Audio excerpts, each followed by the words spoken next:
নমস্কার শ্রোতা বন্ধুরা, আজকের কর্কট রাশি জুলাই 2024 মাসিক রাশিফল নিয়ে আলোচনা করব। বন্ধুরা, বিস্তারিত আলোচনা করার আগেই একটা সতর্কতা করে দিচ্ছি। শনি মহারাজ আপনার অষ্টমে থাকবে, তাই স্বাস্থ্যের দিকে খুব নজর না দিলে একবার যদি শরীর আপনার খারাপ হয়ে পড়ে সেটা কিন্তু অনেক দিন ধরে থাকবে। তাই বলবো, শরীর খারাপ হওয়ার আগে ডাক্তার দেখিয়ে নিজেকে সতর্ক রাখুন। আর বিস্তারিত আলোচনা করার পূর্বেই একটা অনুরোধ করব বন্ধুরা, যারা এই ভিডিওটি দেখছেন প্রথম, তারা অবশ্যই একটু সাবস্ক্রাইব করে পাশে থাকা বেল আইকনটি বাজিয়ে দিলে আমি ভীষণ উপকৃত হব আর সেই সঙ্গে আনন্দিত হব।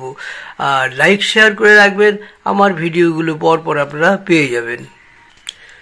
2024 অনুসারে কর্কট রাশির জাতক এবং জাতিকাদের জন্য এই মাসটি অনুকূল হওয়ার সম্ভাবনা রয়েছে, তবে আপনাকে আপনার স্বাস্থ্যের দিকে মনোযোগ দেওয়ার একান্ত প্রয়োজন।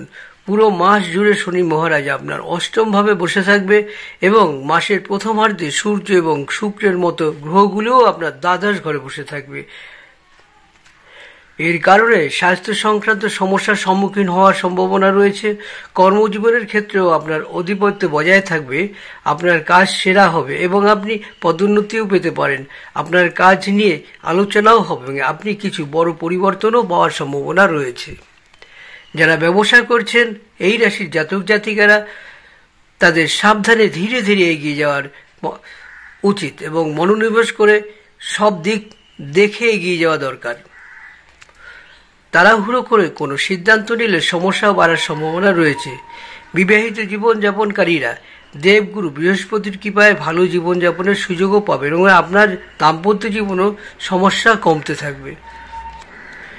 যারা প্রেম সম্পর্কে আছেন তাদের কিছুটা সমস্যার সম্মুখীন হওয়ার সম্ভাবনা রয়েছে, কিন্তু দেবগুরু বৃহস্পতির কৃপায় আপনার প্রেম জীবনের ভালো মুহূর্ত থাকবে।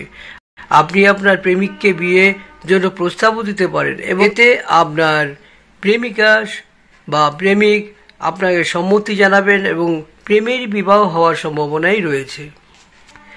এই মাসে কর্কট রাশির আপনি আপনার পছন্দের বিষয়গুলি অধ্যয়নের সুযোগও পাবেন এবং আপনার কর্মক্ষমতাও উন্নত হবে। আপনি যদি বিদেশে যেতে চান তবে এই মাসের প্রথমার্ধে আপনার ইচ্ছা পূরণ হওয়ার সম্ভাবনা রয়েছে। কর্কট রাশির জুলাই মাস অনুসারে এই মাসটি স্বাস্থ্যের দৃষ্টিকোণ থেকে মাধ্যম হওয়ার সম্ভাবনা রয়েছে। আপনার স্বাস্থ্য সমস্যা সম্পর্কে সচেতন থাকা উচিত একান্ত। আপনার খাবারের পুষ্টিকর উপাদান অন্তর্ভুক্ত করুন। কিছু উপায়ের কথা সবসময় আমি বলি। প্রতি মঙ্গলবার নিয়ম করে হনুমান চালিসা পাঠ করুন, রোজ করতে পারলে আরও ভালো। এই রাশির যারা রয়েছেন বন্ধুরা, অবশ্যই এই মাসে বেশি সাদা জামাকাপড় বা ক্রিম কালারের জামাকাপড় বা একটু হলুদ থাকুক কোনো অসুবিধা নেই, এগুলো পরলেও কিন্তু আপনি খুব ভালো থাকবেন। তবে পরিষ্কার পরিচ্ছন্ন করে পরে বেরোবেন, যা অশুভ না হয় দেখতে।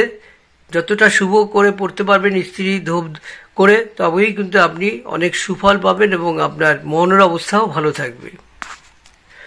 সবচেয়ে ভালো হয় আপনি একটি হালকা সাদা রঙের একটি মুক্তা পরুন, আপনার তর্জনী আঙ্গুলে পরবেন। অবশ্যই বন্ধুরা, এটি পরলে কিন্তু আপনার জীবনে অনেক সফলতা পাবেন। মান মর্যাদা ভীষণভাবে আপনার থাকবে এবং যে কাজে যাবেন সেই কাজে অনেক উন্নত জায়গা তৈরি করতে পারবেন। 3 নম্বরে একটা কথা বলবো বন্ধুরা, যদি পারেন এটাও করতে পারেন, সব কিছুর মধ্যে যদি কিছুই না করতে পারেন, বাজার থেকে সাদা চন্দনের গুঁড়ো নিয়ে আসবেন আর অল্প একটু, যদি বাড়িতে গরুর দুধ থাকে, খুব সামান্য একটু গরুর দুধ আর সাদা চন্দন মিশিয়ে জলে গুলে 15 মিনিটের মতো রেখে সেই জল দিয়ে স্নান করে বেরিয়ে পড়ুন। দেখবেন আপনি সব খাপ সুন্দরভাবে বের করে নিয়ে আসতে পারবেন। এটা যদি প্রতিদিন করেন তো খুবই ভালো হয়। বন্ধুরা, আর একবার অনুরোধ করব, যারা আমার এই ভিডিওটি দেখছেন অবশ্যই একটু সাবস্ক্রাইব করে পাশে থাকা বেল আইকনটি বাজিয়ে দেবেন আর লাইক শেয়ার অবশ্যই করে রাখবেন।